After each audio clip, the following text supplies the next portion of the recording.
나는 성경이 말씀하는 모든 것을 믿습니다. 나는 하나님의 자녀이며 성경 속에 있는 모든 약속들도 내 것이고 성경이 할 수 있다고 한 모든 일들을 나는 할 수 있습니다. 나는 지금 영원 불변한 하나님의 말씀을 받습니다. 내 생각은 깨어 있고 내 마음은 열려 있습니다. 지금 받으려 하는 하나님의 말씀으로 인해 분명히 나는 변할 것이고 성장할 것입니다. 할렐루야, 아멘. 다시 복음으로 주님의 뜻 앞에 나아가기를 소망하는 우리들에게 하나님께서 이 신년을 통하여서 우리에게 주실 말씀들이 저와 여러분의 삶의 자리에 더 풍성하고 아름다운 역사가 일어날 수 있기를 바랍니다.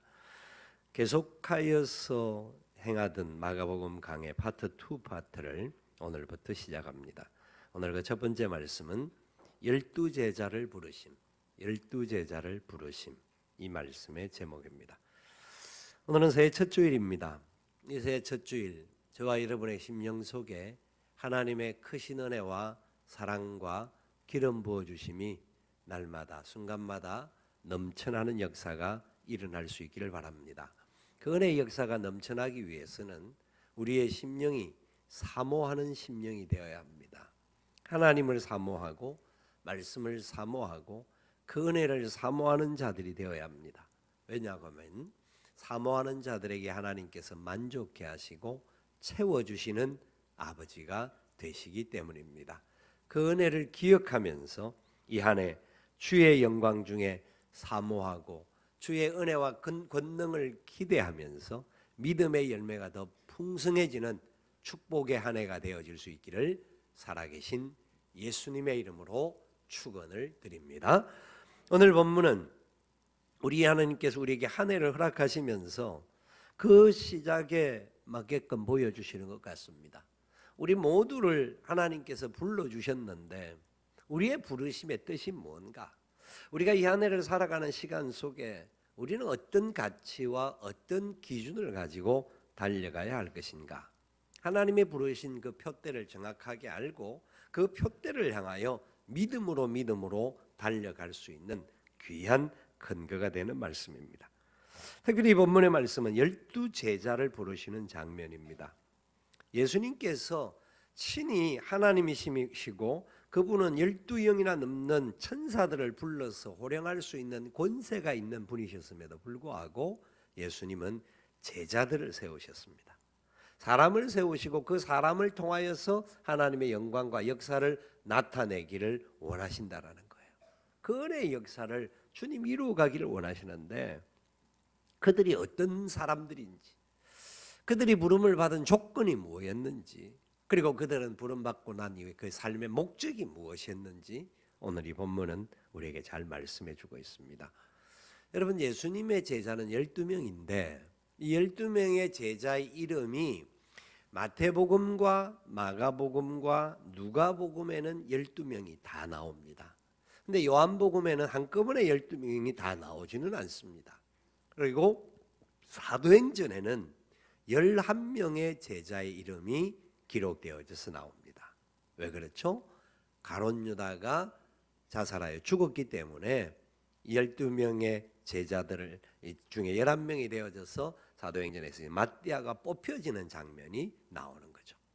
그런데 중요한 것은 이 12명의 제자가 아이들이 부르는 노래 중에 이런 게 있습니다. 베안야요 빌바 도마 유다시유, 이것이 12제자 예수님 제자이니 베안야요 빌바 도마 유다시유. 이게 12제자 이름입니다.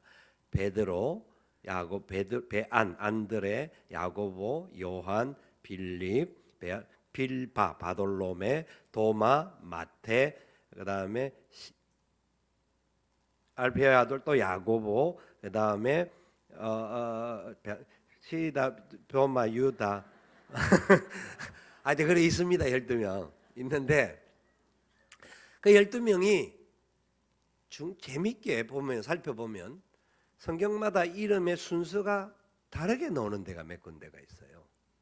다 똑같이 베안야여 빌바 도마 유다 시유 이렇게 나오지 않고 오늘 읽은 본문에는 베드로, 야고보, 요한, 안드레로 안드레가 원래 마태복음에는 두 번째에 나왔는데 오늘 마가복음에는 네 번째 이름이 나오는 거예요. 그런데 뭐 이름이 뭐 앞에 놓으면 어떻고 뒤에 놓으면 어떤가 알 수 있겠지만 중요한 것은 그 제자들의 12명을 그룹으로 나누게 되면 세 그룹으로 나누어집니다. 세 그룹으로 베드로, 안드레, 야고보, 요한을 중심으로 한 1그룹. 그 베드로의 이름은 항상 첫 번째입니다. 모든 복음서 복음서 공간복음과 사도행전에도 베드로의 이름은 첫 번째입니다. 그리고 다섯 번째 이름은 흐트러지지 않고 고정되어 있는 이름이 있습니다. 다섯 번째 이름이 빌립입니다. 빌립. 그 다음에 다섯 번째. 그 다음에 아홉 번째 이름. 아홉 번째 이름이 작은 야고보입니다. 또 다른 야고보의 이름이 나오는데 이 이름은 변함이 없습니다. 첫 번째, 다섯 번째, 아홉 번째는 이 네 사람의 순장이 아닌가 싶은 게 보면 됩니다. 그게 쉬운 말입니다. 그 기준을 그러니까 1그룹과 2그룹과 3그룹이 성경에 등장하는 방향이 달라요. 1그룹은 예수님이 활동하는 모든 자리에 항상 같이 있었던 그룹입니다. 1그룹은. 그리고 1그룹은 사고도 제일 많이 친 그룹입니다. 일도 제일 많이 하지만 사고도 많이 치는 그룹이에요. 2그룹은 성경에 한 번 내지 두 번 정도 이름이 등장해요. 많이 등장하지를 않아요. 그래도 중요한 사건에 한 번씩은 나와요. 중요한 것은 3그룹인데 3그룹은 가룟 유다를 제외하고는 성경에 제자 이름 나오는데 외에는 거의 등장하지 않습니다.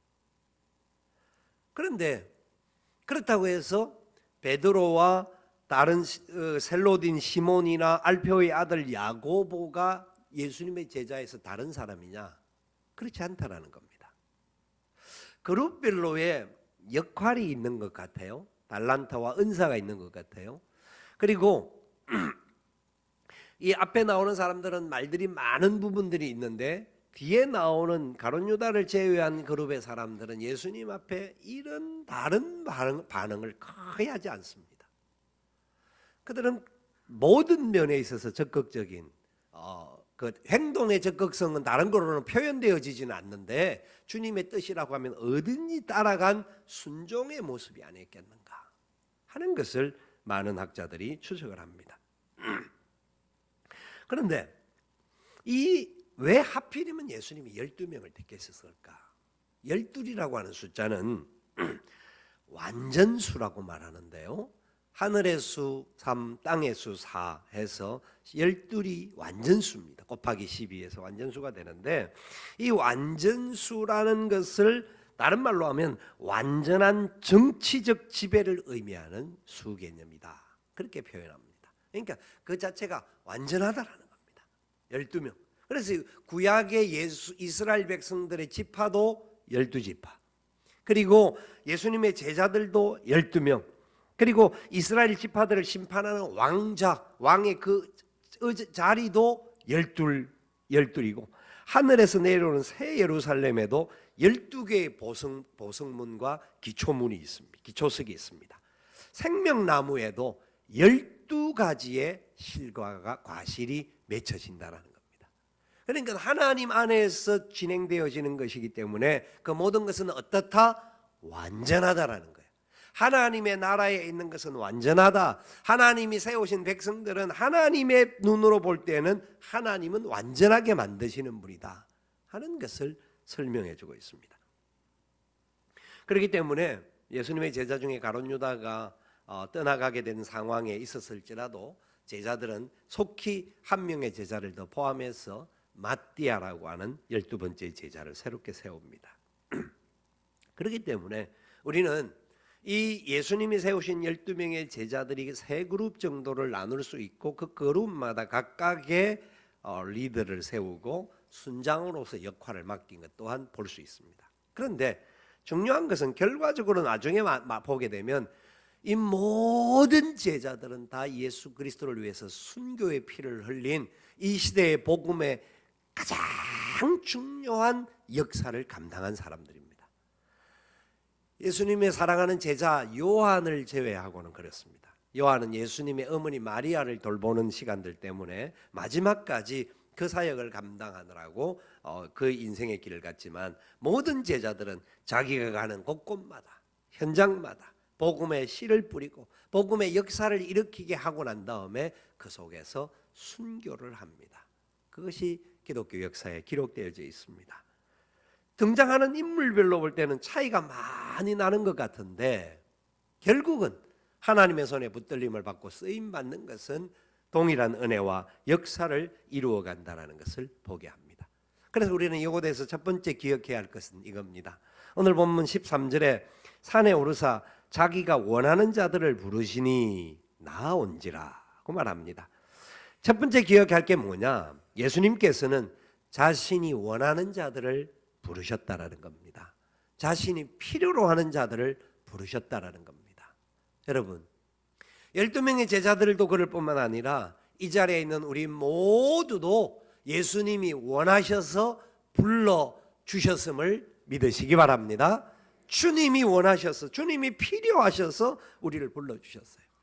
근데 우리는 말합니다. 나는 뭐 나이도 많이 들었고 이제는 더 이상 할 것도 없고 뭐 이것도 저것도 그런데 뭐 나를 부르신다고 그렇게 생각할 수 있어요. 예, 사람이기 때문에 다른 사람과 비교도 하고 연약한 부분들 때문에 나는 아닌가 봐 할 수 있지만, 예수님의 12제자를 살펴보면 12제자들이 따지고 한 사람 한 사람 따지고 보면 그 출신 성분이라든지 가지고 있는 역할이라든지가 특별히 자랑할 만한 거리가 없는 사람들입니다. 어부가 4사람이고요. 그 다음에 세리가 1사람이고요.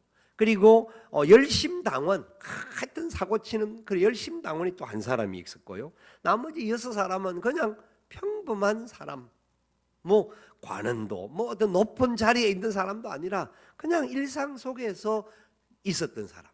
그런데 특징이 하나 있는데, 이 사람들을 택하는 몇 종류의 사람들을 볼 때 거의 그 사람들이 자기의 현장에서 자기의 자리에서 열심히 일한 사람들입니다. 어부들도 자기 직업에 충실했고, 마태도 자기 직업에 충실했고, 그 자리에서 나름대로 열심히 행한 것이 이들을 부르셨던 모습 속에 우리가 하나는 참고할 수 있습니다. 그러나 이들이 무언가 특별히 자랑할 것이 있고 무언가 다른 사람보다 뛰어나다 하는 것은 거의 없습니다. 특별히 우리가 아는 베드로가 있지 않습니까? 예수님의 수제자와 같은 베드로인데, 그 베드로는 좌충우돌한 사람입니다. 칼로 꺼내서 말구의 길을 자르기도 하고, 뭐 예수님을 또 뭐 부인하고, 뭐 여러 가지 성경에 등장하는 제일 많이 등장하는 제자로서 제일 많이 사고치는 그런 부분들이 있습니다. 그런데도 주님은 그를 제자로 세우시고 그의 신앙 고백 위에 교회를 세우겠다고 하셨더랬습니다. 그리고 예수님의 1그룹의 중요한 제자들 야고보와 요한이 있는데, 이 둘은 형제죠. 형제인데 이 둘의 특징에 대해서 뭐라고 이야기를 하느냐면 보아느게라고 하는 이름을 붙였습니다. 베드로가 성격이 급한 사람인 줄 알았는데 베드로보다 야고보와 요한은 훨씬 더 성격이 있었던 사람 같습니다. 그래서 보아느게라고 이름을 붙이면서 그를 뭐라고 말하느냐? 우레의 아들들이다.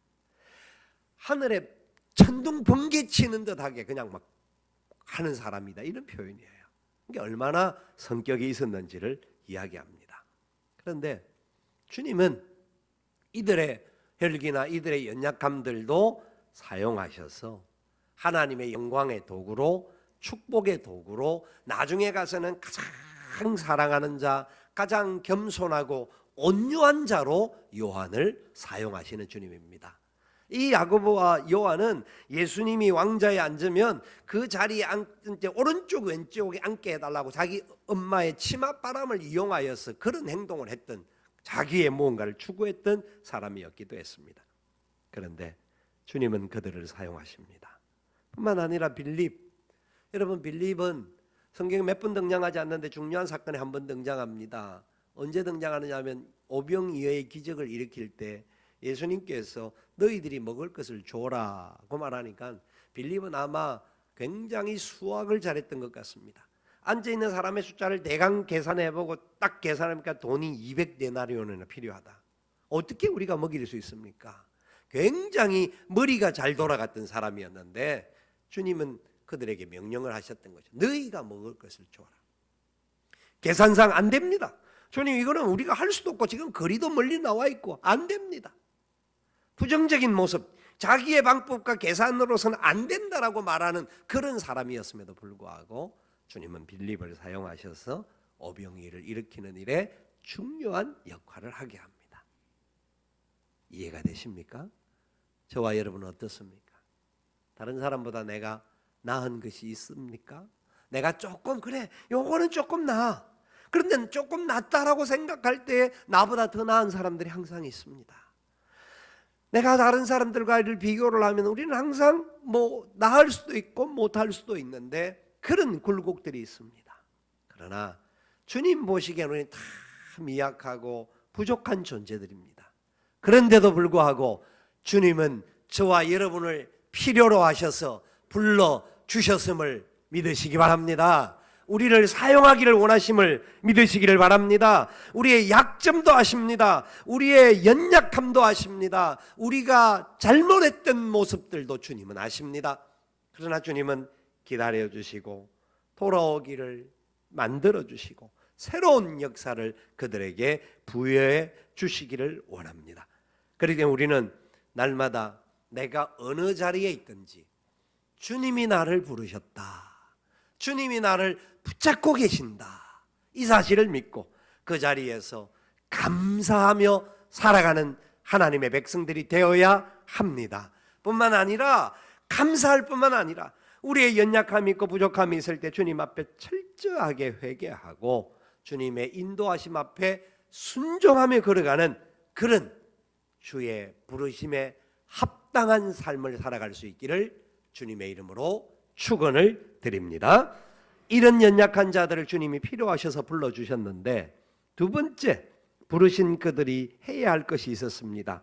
다른 게 아니라 14절 상반절에 보니까 이에 12를 세우셨으니 이는 자기와 함께 있게 하시고, 자기와 누구와요? 예수님과 함께 있게 하기 위함이라는 겁니다. 제자들을 부르신 이유가 첫 번째 이유가 뭐냐? 예수님과 함께 있도록 하기 위해서. 왜 그랬을까요? 예수님이 좀 심심해서 혼자 있으니까 좀 심심하니까 친구 삼아서 12명을 불렀을까요? 아닙니다. 함께 있다라는 그곳에는 굉장히 중요한 원리가 담겨져 있습니다. 주님은 언젠가 이 땅을 떠날 것을 알고 계셨기에 떠나는 그때에 이 제자들에게 그 사명과 그 모든 길을 가르쳐주고 그 일들을 그들을 통하여 감당하게 해야 되시기 때문에 그들을 훈련시키기 위하여서 함께 있었던 겁니다. 함께 있다라는 것은 예수님과 사귐이 있다라는 겁니다. 예수님으로부터 직접 말씀을 배우는 것을 말합니다. 예수님으로부터 모든 상황에서 그들이 그 교훈을 받고 그리고 삶의 현장에서 실천하는 일들을 배운다라는 것을 말합니다. 예수님이 하나님 앞에 기도하는 것과 예수님이 또 하나님의 뜻을 깨우쳐주는 모든 것들을 그들은 지켜보고 훈련을 받는 과정이었습니다.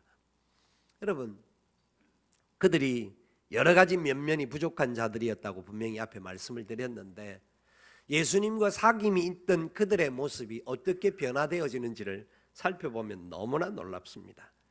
요한일서 1장 3절에 요한은 또 다른 요한 이 편지를 쓰면서 이렇게 이야기를 합니다. 우리가 보고 들은 바를 너희에게도 전함은 너희로 우리와 사귐이 있게 하려 함이니 우리의 사귐은 아버지와 그의 아들 예수 그리스도와 더불어 누림이라.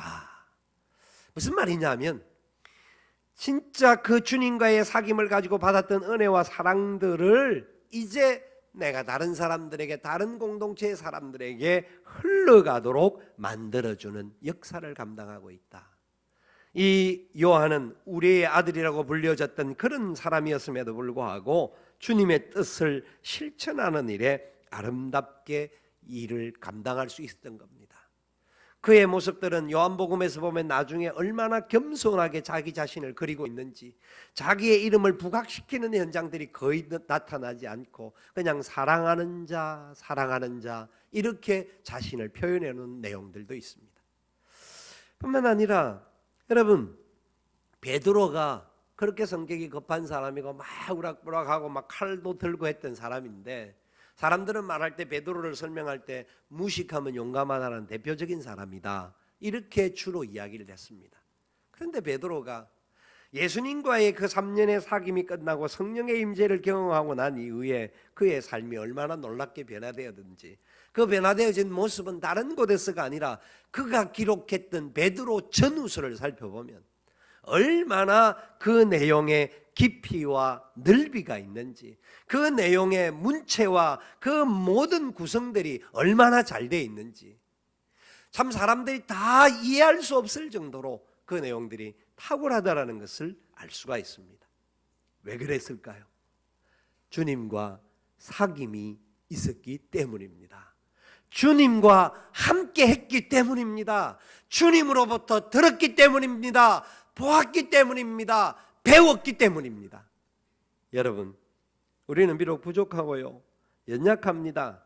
우리의 힘으로는 이 세상을 감당할 수 없고 우리의 힘으로는 세상을 이길 수가 없습니다. 세상이 어렵다고 말합니다. 힘들다고 말합니다. 그러나 잊지 마시기를 바랍니다. 예수님의 12제자도 세상 말로 하면 별로 보잘것없는 사람들이었습니다. 그러나 그들이 예수님과 사귐을 가지고 예수님으로부터 오는 말씀의 권세와 능력을 힘입고 성령의 기름 부어주심이 그들과 함께할 때 그들은 세상을 바꿀 수 있는 하나님의 사람들이 되었음을 믿으시기를 바랍니다. 이 일을 우리를 통하여 이 시대에 계속해서 하나님은 이루어가기를 원하십니다. 여러분, 나는 부족하죠. 나는 연약하죠. 그러나 주님이 부르십니다. 사랑하는 아들아, 사랑하는 딸아, 너를 통하여 이 세상에 내가 하나님의 아버지의 역사를 이루기를 원하는데 네가 순종하지 않겠니? 우리는 어떻게 해야 되겠습니까? 그러니까 우리는 날마다의 삶의 자리 속에서 주님과 함께 해야 합니다. 주님과 함께하는 가장 첫 번째가 뭡니까? 예배의 승리자가 되는 겁니다. 예배의 성공자가 되는 겁니다. 일주일에 한 번 드리는 예배 정도가 아니라 모이기를 배하는 어떤 자들의 습관과 같지 않고 그날이 가까움을 볼수록 더욱 모이기에 힘쓰는 자들이 되어야 합니다. 모여서 주의 말씀을 들어야 합니다. 모여서 우리가 하나님의 권세와 능력을 입는 기도의 역사를 경험해야 합니다. 그때에 우리는 부족하지만 우리를 통하여 하나님의 역사를 이 땅에 하나님께서 이루어 갈 것입니다. 뿐만 아니라 우리가 공적인 예배의 자리에 모이는 것일 뿐만 아니라 가정별로도 예배의 자리, 아니면 개인별로도 하나님의 말씀에 가까이 가는 삶을 살아야 합니다. 내 능력과 지식과 내 실력으로는 한계가 있고 넘어질 수밖에 없습니다. 잘하면 내가 잘한 줄로 착각하여서 교만해질 수가 있습니다.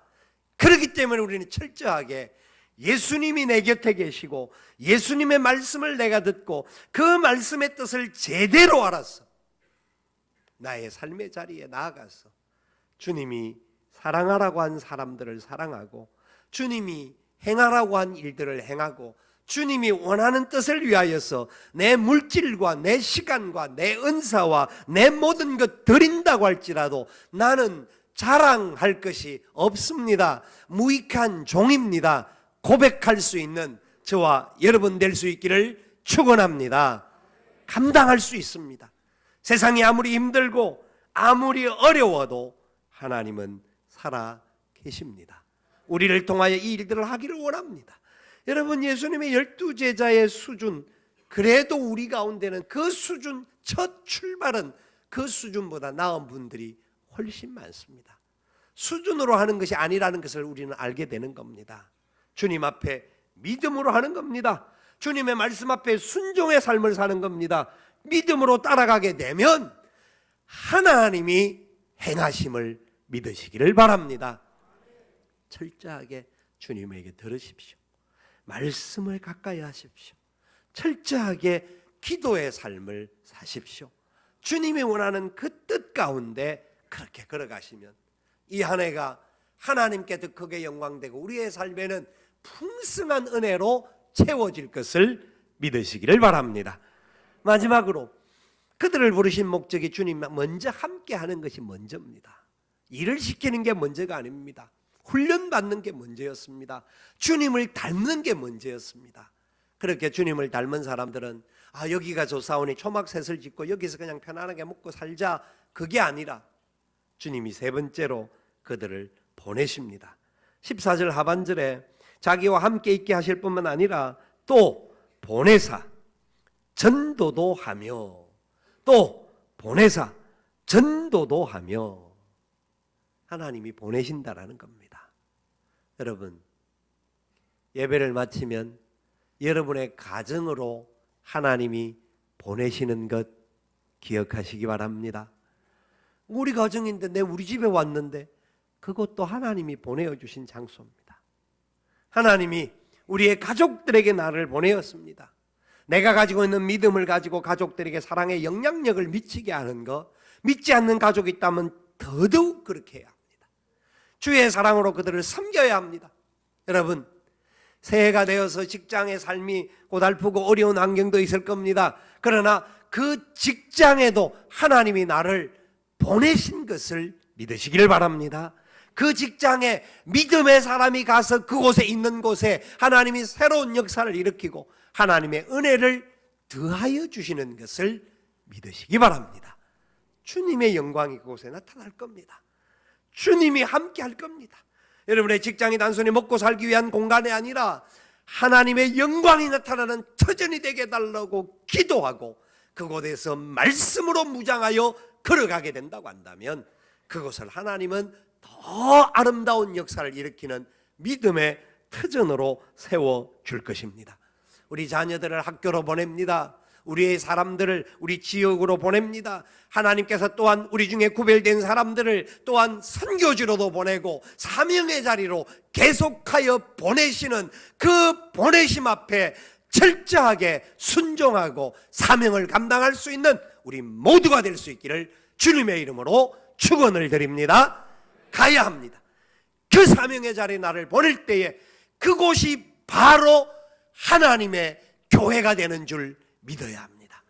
우리 교회는 모이는 교회가 예배 공동체의 교회입니다. 그래서 모여서 주의 말씀을 듣고 주님의 뜻을 깨닫고 주 앞에 기도함으로 능력을 받고 이제 우리는 세 번째 이 보내는 교회, 흩어지는 교회가 되어져서 내가 있는 그 삶의 자리에 나아가고 또한 선교 현장에 나아가고 또 우리가 대신하여 보낸 선교사님들을 위하여 보낸 사람들답게 기도로 후원하는 선교사, 물질로 후원하는 선교사의 사명도 감당할 수 있기를 축원합니다.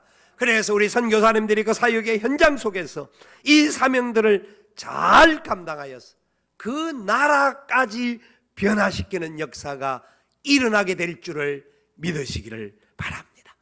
주님이 하시면 가능합니다. 우리를 보내실 때 하나님은 그냥 보내시지 아니하시고 권능을 더하신다라고 15절에 약속하셨습니다. 귀신을 내쫓는 권능도 가지게 하려 하심이로라. 가는 곳마다 귀신이 물러가는 역사가 일어납니다.